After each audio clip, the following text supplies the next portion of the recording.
Assalamualaikum warahmatullahi wabarakatuh. Salam sejahtera untuk kita semua. Jumpa kembali masih bersama saya Andri Jatmiko. Oke, sahabat petani porang kreatif, pada video kali ini kita akan mulai mempersiapkan untuk musim tanam di tahun 2020. Jadi ada beberapa hal yang memang perlu kita persiapkan mulai dari awal, dan kita sudah bisa mulai start, kita mulai persiapan itu sudah mulai dari sekarang. Sekarang ini di bulan Agustus, di awal bulan Agustus ya, kita yang perlu dipersiapkan untuk mulai menanam atau porang atau membudidayakan porang itu yang jelas pertama kita harus mempersiapkan yaitu lahan. Lahan itu yang pertama. Jadi lahan itu dia sebagai media untuk kita menanam porang, untuk membudidayakan porang, itu yang pertama adalah lahan. Kemudian yang kedua kita mempersiapkan yaitu bibit. Jadi setelah lahan kita sudah ada, misalkan kita sudah punya lahan sendiri, itu lebih bagus ya. Kemudian yang kedua itu kita adalah menyiapkan bibit. Dan bibit itu bervariatif seperti yang saya terangkan, saya jelaskan pada video-video yang lalu, pada video sebelumnya ada berbagai pilihan bibit. Jadi mulai bibit katak, bibit umbi, dan bibit biji bunga. Nah, itu variatif. Jadi jenis-jenis bibit itu macam-macam. Tetapi yang saya rekomendasikan seperti video yang lalu untuk bibit itu yang paling ideal, dan dia dalam artian tidak terlalu lama dari segi masa panennya, kemudian dari segi modal itu juga tidak terlalu besar atau dia ideal dan berada di tengah-tengah, itu adalah bibit dari katak. Itu yang pernah saya jelaskan sebelumnya ya.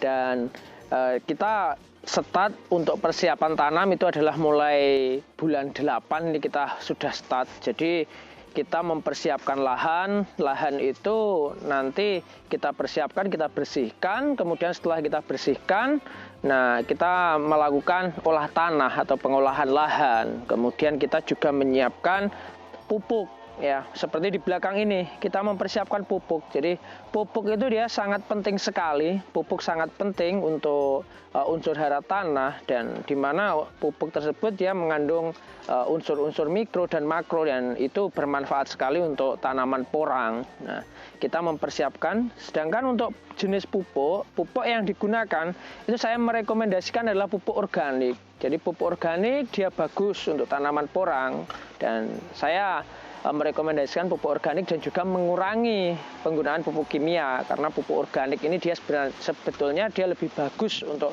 tanah, untuk unsur hara tanah, dan dalam jangka panjangnya pun pupuk organik atau pupuk kandang atau pupuk kompos yang sudah kita olah, kita fermentasi, itu dia akan bermanfaat bagi tanaman dan dalam jangka panjangnya tidak akan memberikan efek samping, berbeda dengan penggunaan pupuk kimia yang terlalu berlebihan itu. Sedangkan untuk pupuk kandang yang bisa digunakan itu bisa dari pupuk kandang kambing, pupuk kandang sapi, pupuk kandang ayam. Nah, itu bisa, semuanya bisa. Akan tetapi yang perlu kita perhatikan adalah untuk penggunaan pupuk itu usahakan pupuk itu dia sudah dalam keadaan kering, minimal seperti itu, dalam keadaan kering, jangan basah kemudian sudah kita gunakan untuk memupuk porang atau kita gunakan untuk pengaplikasian di lahan porang. Kita usahakan itu dia yang sudah benar-benar kering seperti ini. Dan setelah kering pun yang paling bagus itu adalah kita lakukan fermentasi. Kita fermentasi untuk membunuh bakteri-bakteri patogen dan juga bibit-bibit penyakit, kemudian jamur, itu kita matikan melalui proses fermentasi tersebut. Nah, kemudian setelah ini kita persiapkan seperti ini, nanti kita akan bawa ke lahan, dan di lahan kita akan lakukan fermentasi, dan setelah itu kita akan melakukan olah tanah, kita melakukan pengolahan lahan.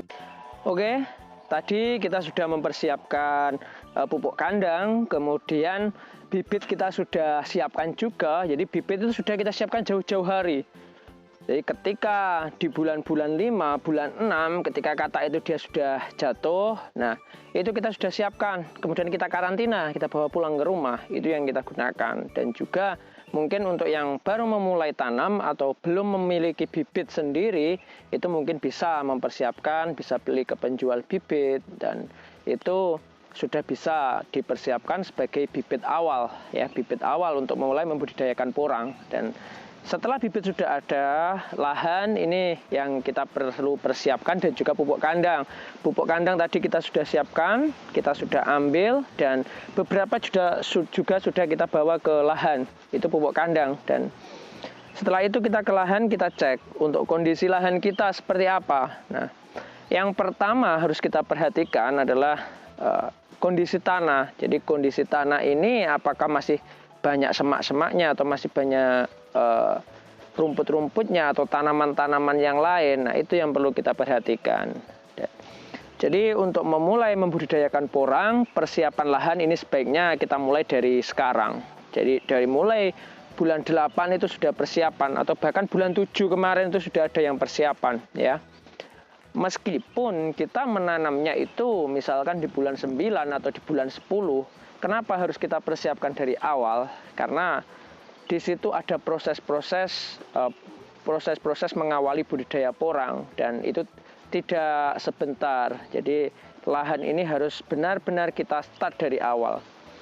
Pertama kita bersihkan dulu untuk kondisi lahan. Kita bersihkan, setelah selesai kita bersihkan, kita lakukan olah tanah. Itu yang bagus. Yang bagus adalah kita lakukan olah tanah, karena olah tanah ini dia penting untuk penggemburan tanah, sehingga ketika tanah ini dia gembur melalui proses olah tanah tadi, pembesaran umbi dia akan maksimal. Itu tujuannya.